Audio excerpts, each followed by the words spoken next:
morning, good afternoon, or good evening from whichever place you may be joining us. Welcome to the Apigee and Application Integration Community TechTalk and Office Hours. Today we have quite interesting topics to go over, so let's get things started. As you know, this community is intended to empower everyone across the world that likes to be engaging with these two technologies from Google Cloud, Apigee and Application Integration, all things APIs, all things AI integrations and security. So welcome if you're the first time you're joining us this session. We hope you enjoy them. A bit of details for this session. We're always going to have tech talks be presented by Googlers to you. And at the end, we look forward to engage with you through Q&A and engage in discussion so that you can continue learning from us. This session is going to be recorded. We're going to meet every Thursday. And in case you miss one of our past sessions, you'll be able to find those through the Google Cloud community. And as usual, we'd love to have volunteers from the community speaking at this stage. So if you'd like to be part of this session, please reach out either through the Google Cloud community or through LinkedIn. We look forward to having you in this stage. And with that, I think I didn't ask our speakers today, but do we want to have questions to the end or throughout the session?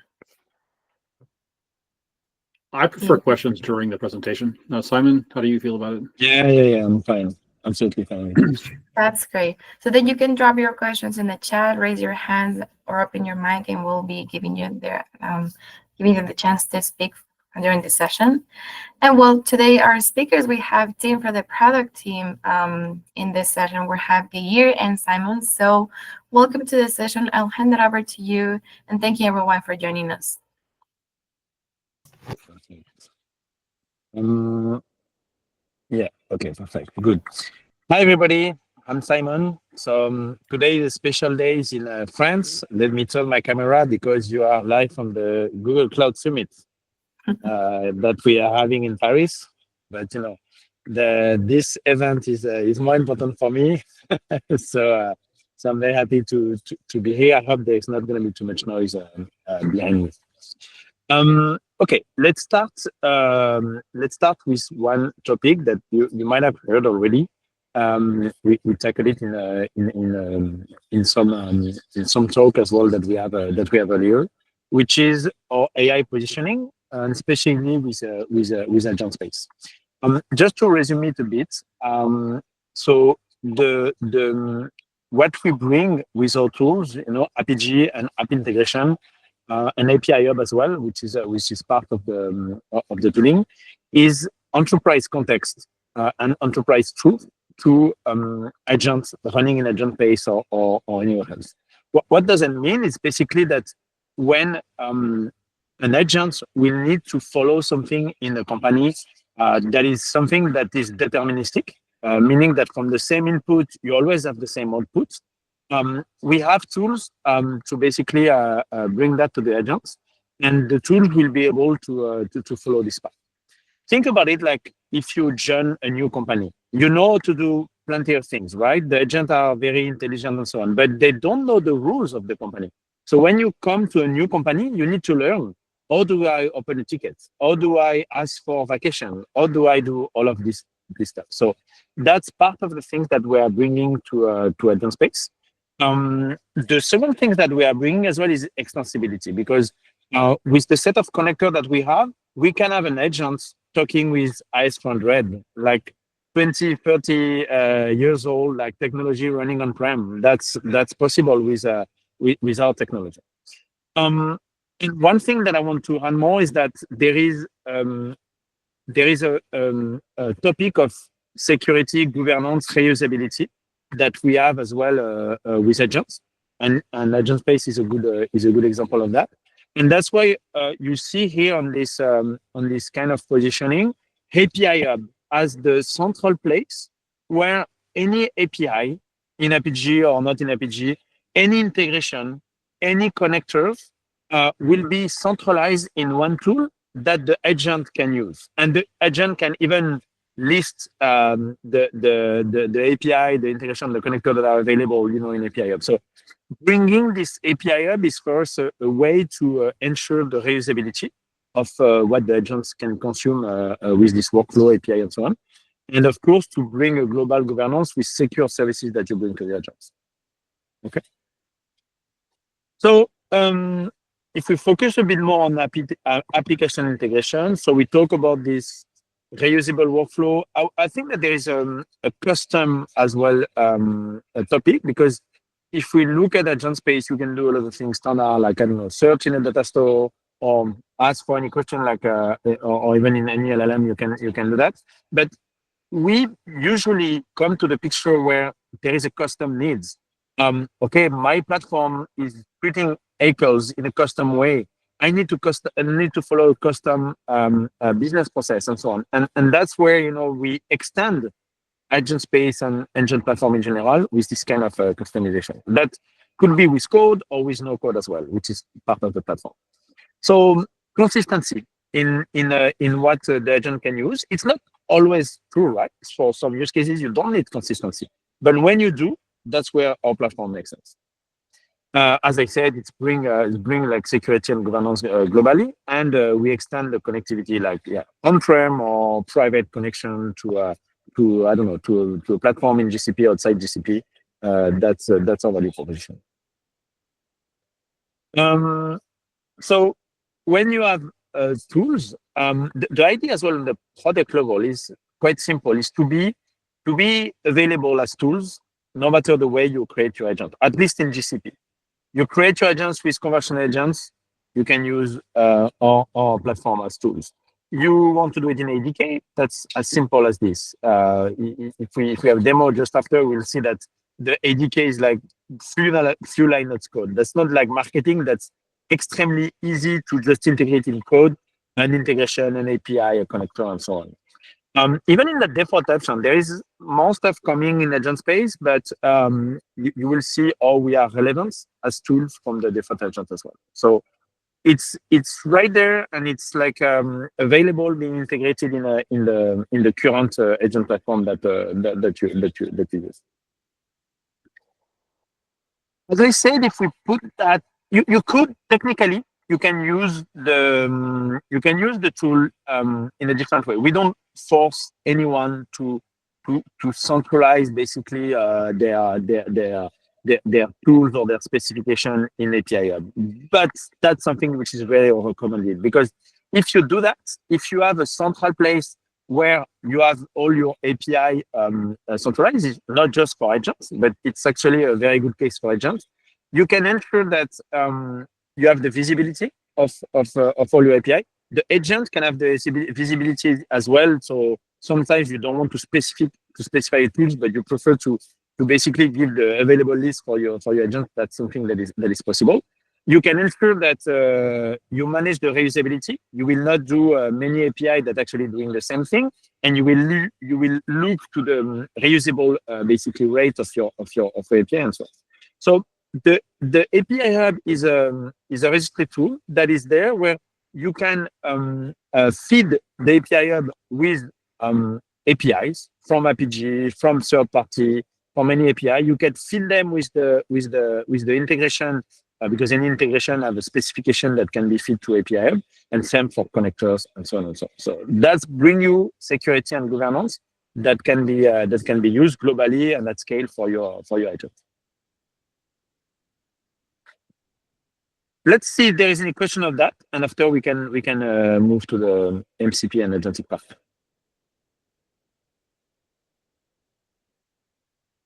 No questions so far? Okay, then Geir, the floor is yours. Let's continue. Yep. Okay, so let's talk about, we've heard a little bit about agent space and how where agents can be connected and connected to your context. But what is an agent, right? So these agents are things that move on their own, and I want to make the argument that an agent is something that represents an agency, that represents something that has a defined scope of influence, and that to some extent forms the authority over it. And in that case, the nice thing about building agents that are part of a given constrained organization is that you limit the likelihood that there's going to be a lot of hallucinations. So in a way, you make them more targeted, more powerful, and more accurate. And for that matter, as I said earlier, more of an authority on top of the domain and the enterprise context that they're going to be in charge of. So we build agents, we want them to have access to the public APIs and public data that are available, your own enterprise data and APIs, and finally, any enterprise processes that are going to be part of what you're trying to build. And if we think about how we might want to build one of these things, right? So I've got a model here on the right. That model might represent a large language model that's serving that's ultimately serving an agent, which is listed here as a Gen AI application, right? The SDK of choice. So that could be anything, right? That could be an agent. It doesn't, strictly speaking, have to be an agent. You've got some function that you're working on there that's mediating the needs between a user listed there on the left and ultimately getting access to that model. And if I decide, I'd really like to extend what this can do, the influence of this piece, I might need to add custom tooling to that function. That's not part of the ambit, not part of the scope of that model, right? It's a part of that backend. And in so doing, I have a bunch of problems, right? I need to worry about API keys and constraints and updates, and how do I access all these things? Now, I could stick Apigee in between these two pieces to manage that, and that makes it easier, but I still have to worry about the function itself that I'm managing, all that code that I'm running to manage that. So when MCP hits the scene, it makes some of this easier, right? There's a well-defined MCP client that I could use. There are now emerging a set of different types of MCP servers that are becoming more and more popular. This started with things that were standard IO based, that were basically pipes running on local disk. The goal of that really was to make files available as an additional resource that you would add to the work you were doing with an agent. But over time, this has become more important as we decide to network this, right? So we're building tools with specific functions that are not part of strictly speaking, part of the space that agent has any control over. And I have the same problem. I need to worry about API keys and throttling, and maybe I want to authorize access to these tools in different ways depending on who's doing the consumption. And all that's a lot of complexity. And the problem with MCP at the moment, or a shortcoming, I should say, of MCP, is that it does not solve that problem. MCP makes no claims whatsoever about how to think about the API management pieces that would need to be wrapped around it. How do I control who's consuming it and to what extent? How do I control precisely which tools are being offered to which consumers? How do I, on the back end, right? So between the MCP server and the backend service, how do I control that access as well? And from an API management perspective, this is the hard problem. So in strictly speaking, from Apigee, this is the problem we want to solve.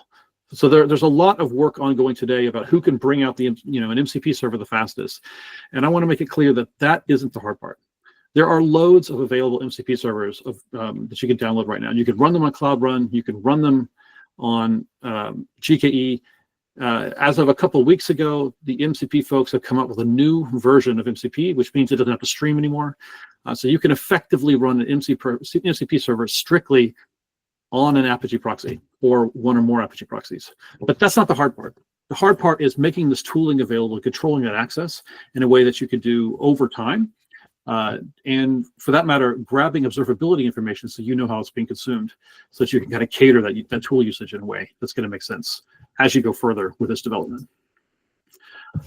The ADK, the Agent Development Kit. So Simon mentioned parts of this. This is a software development kit that we released at Google Next this year, and you see a little demo of that animating on the right. So what that's showing is which part of the process of the agent's thinking are we looking at. And you can kind of step through that graph to see what it's doing. So you've got on the far left of that a root agent that defers to another agent called a flight agent. Below that, there's a hotel agent. So we can see this is some sort of OTA, so travel agent type service that's being developed there. But in that grain, that means we can develop multi-agent interfaces. So we want to make it possible to very easily spin up things where each one of these agents, and as I open my part of the presentation with, each one of these agents represents its own area of authority, right? So its own specific things they're doing. So I've got a flight agent. They know everything about flights. They don't know anything about hotels. I've got a hotel agent. They know lots of things about hotels, don't know anything about flights. And that root agent is coordinating between these two to ultimately build a complete travel schedule. And that's the kind of flexibility that we're looking for. DevUI, to make this easy, you're seeing that demonstrated there on the right. Deterministic logic with actions driven by Gen AI reasoning. So it's kind of a combination of agentic problem solving with deterministic logic in terms of which agent am I going to defer to when. Gemini is the default backend language model you can use. We can use other things as well. And you want to connect agent data, enable this through cloud tools like Apigee and Application Integration. I'll talk more about that in a minute. So basically plugging in these powers into this agent toolkit. And finally, we want to support things like MCP, like we just alluded to, and this new thing that we're calling agent to agent. And you see some of that here with the root agent deferring to a flight agent, referring to a hotel agent, and that can be a longer tree that gets fully extracted later. Where does this execute? So this can execute on Agent Engine. So this is a fully managed runtime. You get to choose the type of framework you want to use. Happy to say it does support ADK, so the agent development kit that we saw on the previous slide, but you can use other things if you like. And you can use different types of models for the backend services. It comes with first-class API management features, so you can protect sensitive information with robust security. And ultimately, the agents are just an API, just like the AI models that they're consuming on the back end are just APIs. And you can scale that adoption across your enterprise.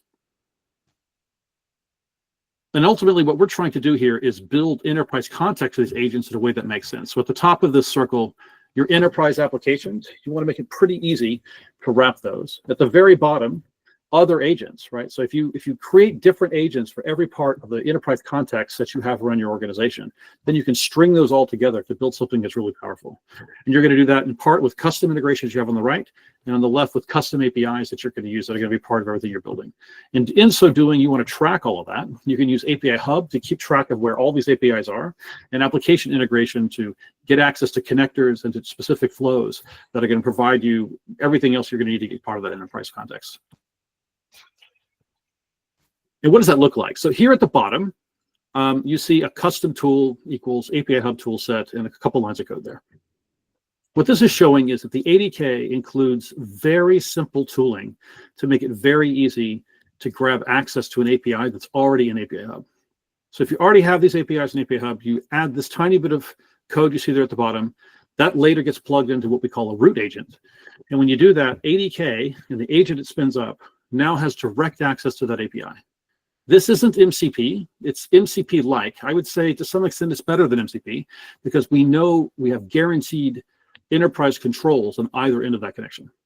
We have a controlled connection to how we get access to API Hub to do the lookup. We have controlled access to how we invoke that API, and then we have controlled access on the incoming for the agent itself. So every part of this has a controlled lifecycle with observability information that we can use going forward to keep track of this from an enterprise capacity.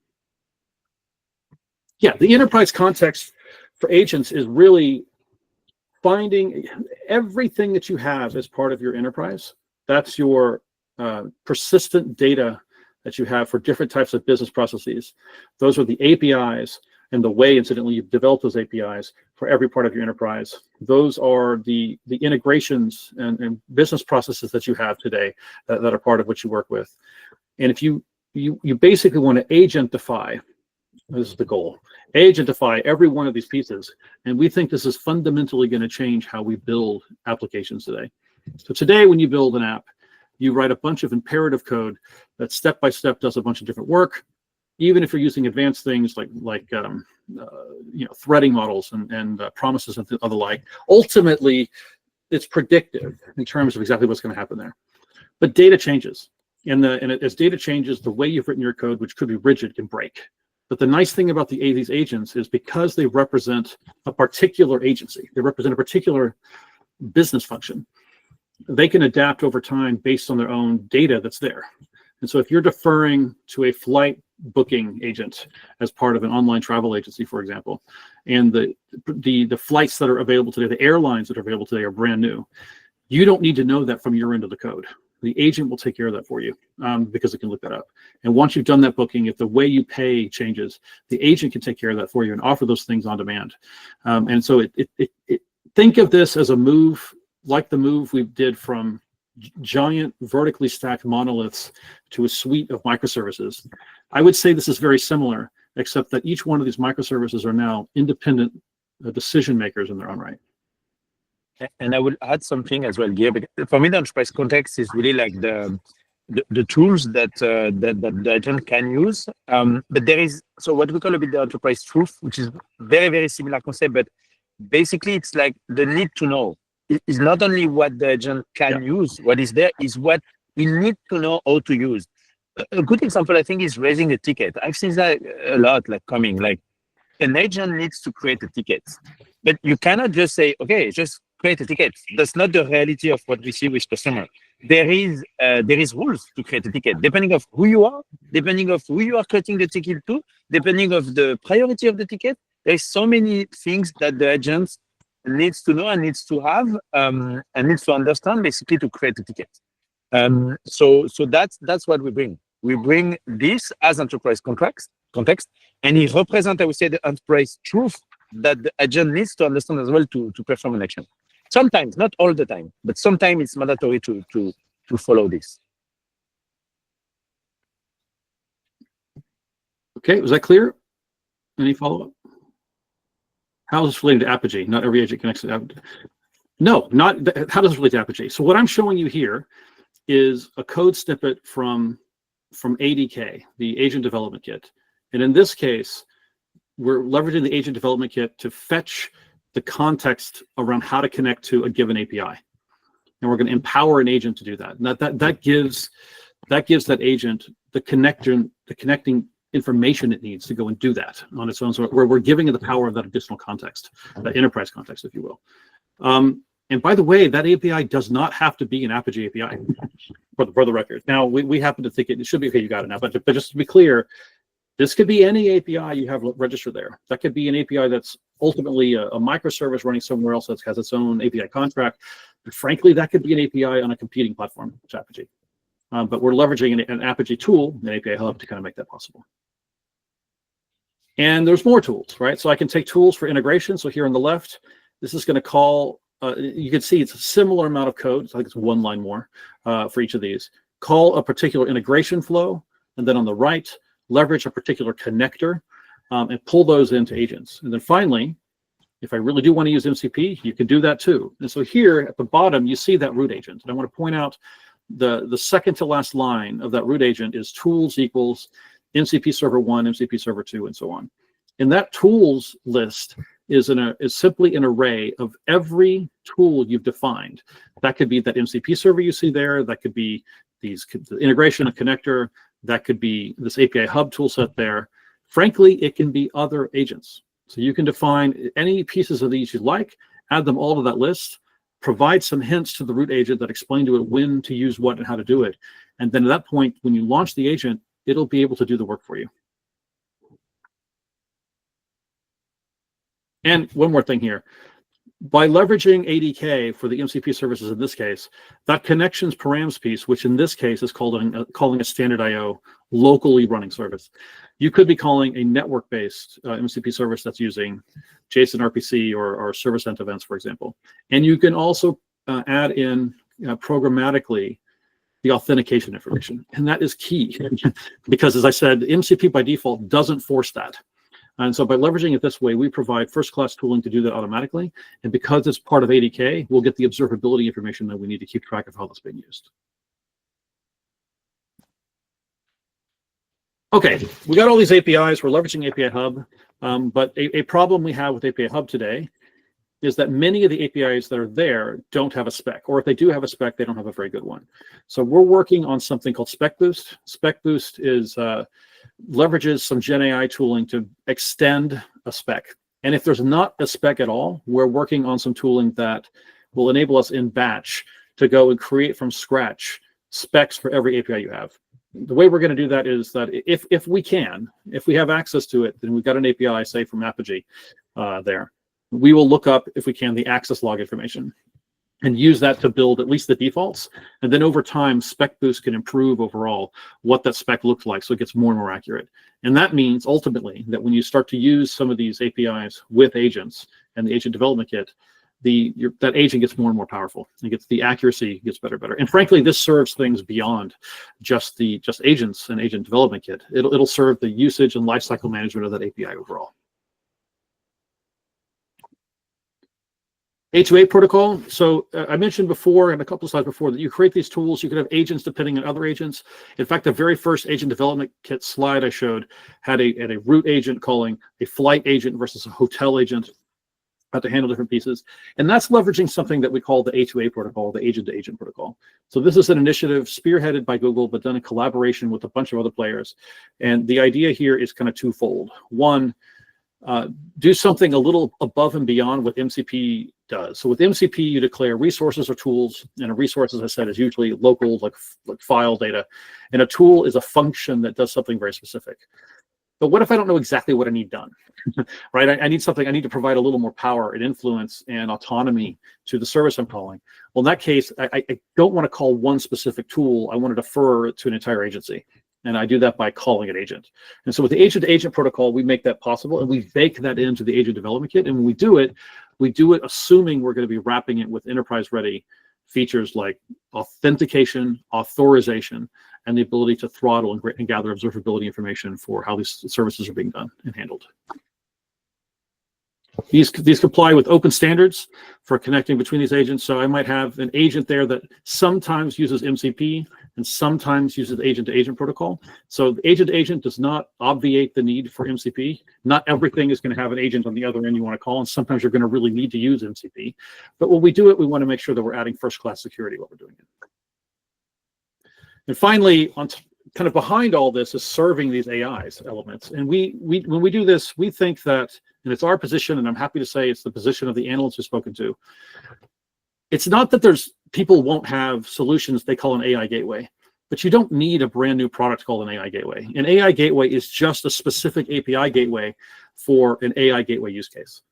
And there's a lot of common patterns here. You've got security, routing, monetization, and caching that are a big part of this. Security for AI serving has all the same issues that you have with API serving, but it also has some new things. Like you need to worry about jailbreaks. You need to worry about not allowing offensive content to come in through your system and so on. So you're going to need things like model armor and guardrails and RAI, for responsible AI to make sure we're preventing that kind of things. Routing. We need to be able to route the different models. There are inference concerns, so we can be able to figure out which service is the best service to route different things to. And so there's a routing concern. I'm happy to say this has been a core part of what API management has been doing since forever. And certainly if we go back to the days when I started doing this with things like SOAP and SOAP serving, that was frankly more complicated than anything we're doing with large language model routing today. Monetization, we can bring first-class monetization, and on top of that, or kind of underneath that really, productization, to think about these as products, is a big core part and parcel for everything we do with AI. And caching, right? So we're going to want to be able to cache these things. There are some specific concerns around how to cache in a world of AI and a world of prompts. And so we've got things like semantic caching as first-class policies with Apigee that you can use to take two like prompts and make sure that we prevent the call going all the way back to the back end. Or for that matter, going back to that security piece, if you've already gone to your guardrail system, and guardrails calls for prompts are expensive, by the way, then you can cache a negative, right? So if we've already seen that somebody has asked to do something offensive, and we recognize that another prompt has come in from the same consumer that's basically tried to ask the same question a different way, that semantic caching will cache that negative response as well and prevent that. And then finally, API products, right? So I mentioned this was as part of monetization, but API products in the world of thinking about how we, from an Apigee perspective, group APIs into different packages that we provide to different types of audiences. And when we do that, we limit the access to different types of tooling and operations inside of them. Fits perfectly for this world of AI products. So in particular for things like MCP, where I want to have a list of tools that I provide to different types of consumers, and I want to control that access and authorize that access over time. Leveraging something like API product is a match made in heaven for this. And so we're working on a blog where we're going to demonstrate this. Should be coming out very shortly, that lays out this function kind of fundamentally. But basically it works precisely as you see here. I list tools, those map cleanly to operations. Those are part of an API product, here named an AI product. I might have different versions of those products, and I offer those products to a channel. And ultimately, on the far right, I have different types of consumers that'll be using those. And ultimately, that's managed by a platform team that lies beneath it to kind of keep track of all these pieces. And finally, if we go back to this slide that we saw from, earlier, this gives us new participants as part of this whole world of agency and agentic workloads. I'll have a developer that will build an agent. That developer will be fitted with tools that will allow them to use agent-to-agent protocol, model context protocol, specific calls to APIs and leveraging different types of gateways. And that platform team is going to be able to govern, operate, and distribute all those pieces by leveraging things like API products in a way that's going to make that developer needs simple and easy to accommodate. And now let me see if there's any questions for me. We don't have questions in the chat or in the Q&A, but everyone feel free to open your mic or raise your hand.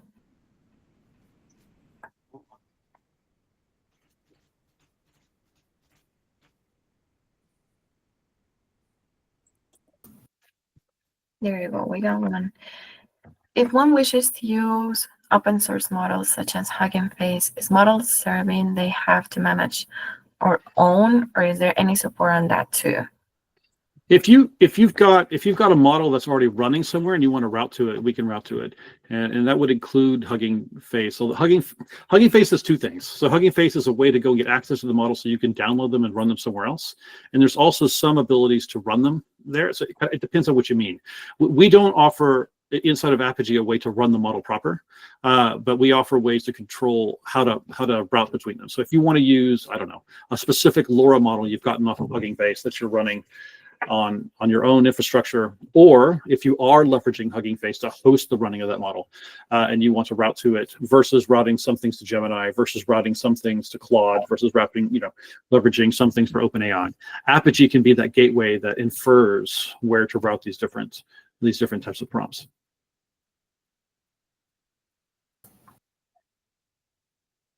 Sure. I have a question, Geir, on authentication authorization to MCP services. Have you seen anything? I mean, will this just be like any other service in the future, or is there anything coming in the standards for that you've seen? Or I mean, like, is it just going to be bearer tokens, or is there some other thing that might be coming? We don't. So when the thing is this is also very new. It came out in December. Yeah, exactly. And as you know, it started off on local disk, running at standard IOs, where the security and concerns are low MCP risk. services are still local disk, right? Yeah, they are. Well, the examples, most of them use standard IO input output for all the communication, right?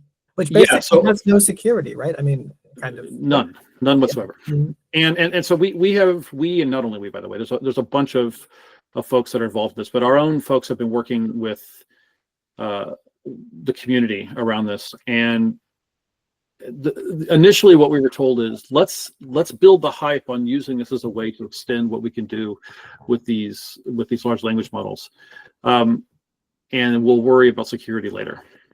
Mm-hmm. Apigee's position is that that's not the best way to think about it, and that we should be thinking about security right now.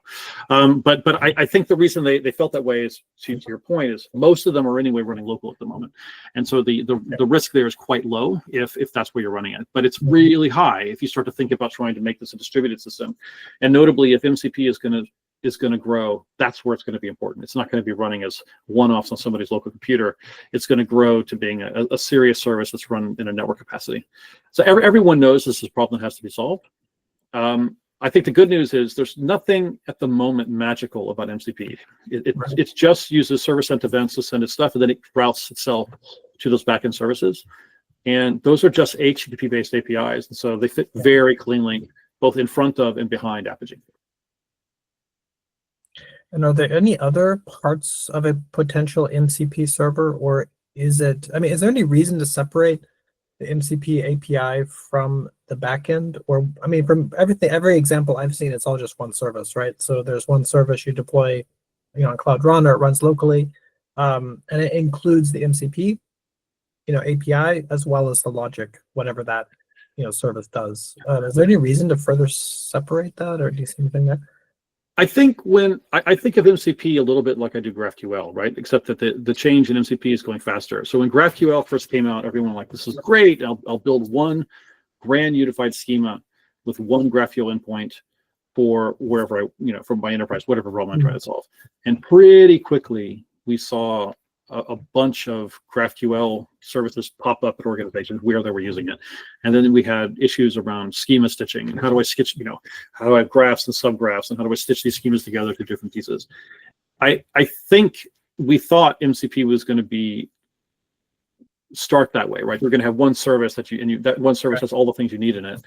Pretty quickly, we're seeing that's not going to be the case anymore. So Google I/O, they announced yesterday that Gemini is going to be able to include MCP clients that you can automatically offload functions directly into the services you're using in Gemini. I could tell you that from a Google Cloud perspective, we're working on bringing to market a first-class MCP server that will work for first-party and third-party services. That is, you'll be able to use MCP server to publish, I don't know, Bigtable, for example, or something through it, but also publish your own third-party APIs or include other third-party APIs into it. And then Apigee will need to be baked into that to work. So we expect that to blossom into a bunch of them. So no, I think there will be a whole world of MCP services that are deployed in different ways, and you'll have to connect to every one of these like their own independent brokers to kind of match that. Now, what that means in the future, if there's going to be some MCP router or MCP lookup service or something, I don't know yet. I could tell you, I read yesterday, there's a suggestion for something they're calling the agent name service, or ANS, which is kind of like DNS. The idea being that we're going to probably, I think the nested idea there is that we're going to move beyond MCP and move more into a world of distributed agents. And in that case, you're going to need a clean way with security to look up where different agents are and connect to them. But that doesn't mean MCP is going to go away. MCP then will be a part of these global available agents. But it's a lot of speculation there, salted all over everything I just said because everything's so new. So we'll have to see where this goes.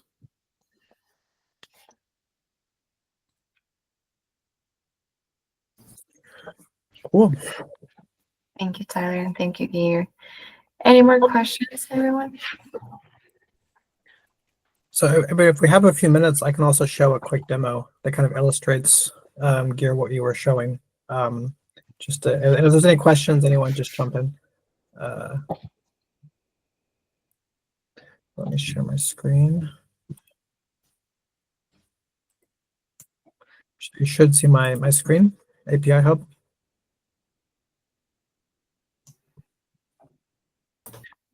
So here we have all of our APIs registered in API Hub, as Geir was describing in the slides.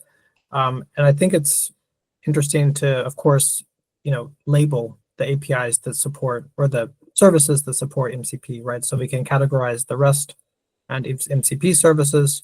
Also, of course, by the other metadata in API Hub, by target users, maturity level, teams, business units, and so on, right?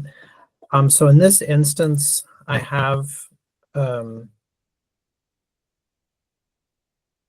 lot of services registered. Oops, let me go to API Hub. A lot of services registered here under APIs, including lots of REST services, but also my MCP service here. This service here, Fetcher, is an MCP service deployed in Cloud Run from GitHub that can do web scraping through agents, right? So you can tell it to give data from web pages back as Markdown, for example, that you can display, that you can send to users. And so here we can label exactly that deployment, the version, and then this is being proxied through Apigee as well. So the deployment is, the actual endpoint is an Apigee, where we can also add additional policies, right? So if we switch over to Apigee, we can see that proxy running to the MCP server. And it's a deployment just like any other API, as Geir was mentioning, right? So let's go ahead and start a debug session for that one.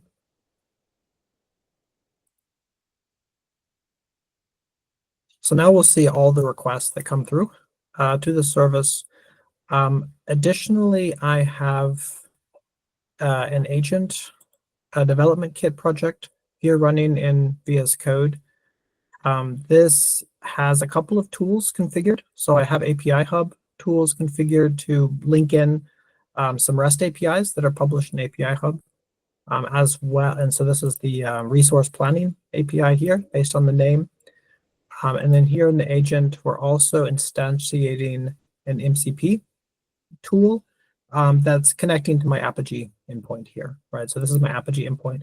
I started out connecting directly to the Cloud Run endpoint, but now I'm proxying that through Apigee, right? So now I build all my tools together, so including the MCP tool, the API Hub tool, and then my agent runs based on that. So let's go ahead and test it out. And what this agent can do basically is, so now I'm just using ADK web, so testing it locally in my browser on my machine.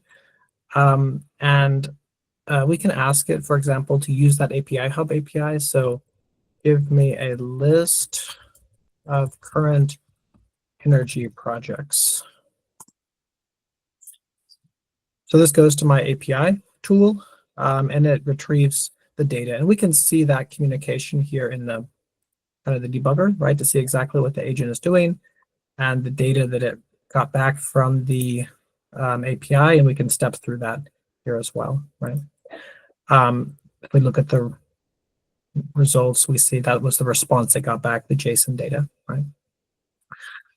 So now let's ask it to compare this to a web page. So this is going to use the scraper MCP tool. And here I have a Wikipedia page that just lists big energy projects in HTML, right? So we're just going to tell our agent to, can you get a list of energy projects from this web page and compare it to our projects if there are any common ones. And we'll give it the URL. So the agent should figure out what to do. That it's going to fetch the data from that URL, scrape the data. It's going to call our API again to get the current list of projects. And then when it's finished processing, it should let me know exactly what it found. Yeah, so it says I retrieved a list of planned renewable projects from Wikipedia. Here's the summary. Here's our current projects from the API, from API Hub. And it's totally correct. There are no common projects between these, right? But it's kind of cool how you can really flexibly ask questions about the data, right? And I could say, you know, give me more details about, and it'll, you know, work with that data, ask the API, give me all the details for that and so on, right? So it works quite nicely between the tools, mixing, you know, MCP tools with API Hub tools, with, you know, application integration connector tools and so on, with, you know, very little or no actual code needed beyond just, you know, putting the agent together and connecting the tool configurations, right? Any questions on that? Yep. Can you please explain that code again? Like how, like, is there a block of code an agent is pointing towards one specific API, or you can say a URL or a web page, which is in the form of an API there? Yeah, so there's different ways of doing it, right? So at the moment, if we are using the API Hub tools, so ADK supports different tool sets, right? If we go to the documentation page, they're, you know, all documented under tools. So we can do built-in tools, we can do Google Cloud tools, which includes the API Hub, integration connectors, integration flows, and we can do MCP tools as well, which I'm also using here with the web scraper MCP tool. And we can also do OpenAPI direct, right? In that case, we have to supply the complete OpenAPI spec. The advantage of the API Hub tool is that it'll fetch the latest spec automatically from API Hub, which is quite nice, right?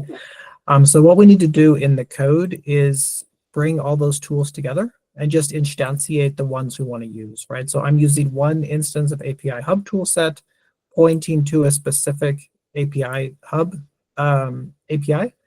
We could also just include all of them if we wanted, right? We can list them out and just include them.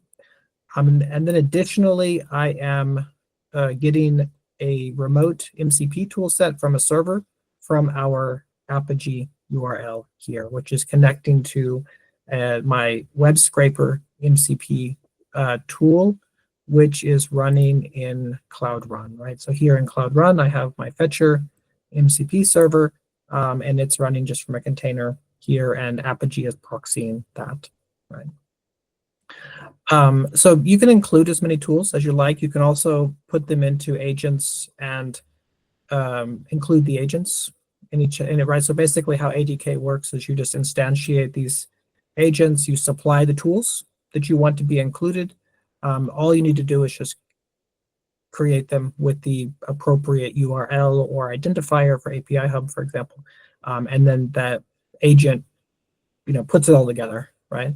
Once that's ready, it's just a little agent.py class. Then you just start the ADK or deploy the agent, to Vertex AI or to Cloud Run, and then you can immediately start testing it in the web tester here and start asking questions, and it'll automatically call the tools accordingly, right? Does that make sense, or anything unclear? No, perfectly fine. Thank you. Any other questions? I think it's kind of interesting to look at the communication for the MCP, and you can see exactly, how that communication works as well, right? Where it was requesting the URL data, getting all of those projects back through scraped, HTML, and then it can translate that into Markdown to display in the list, right?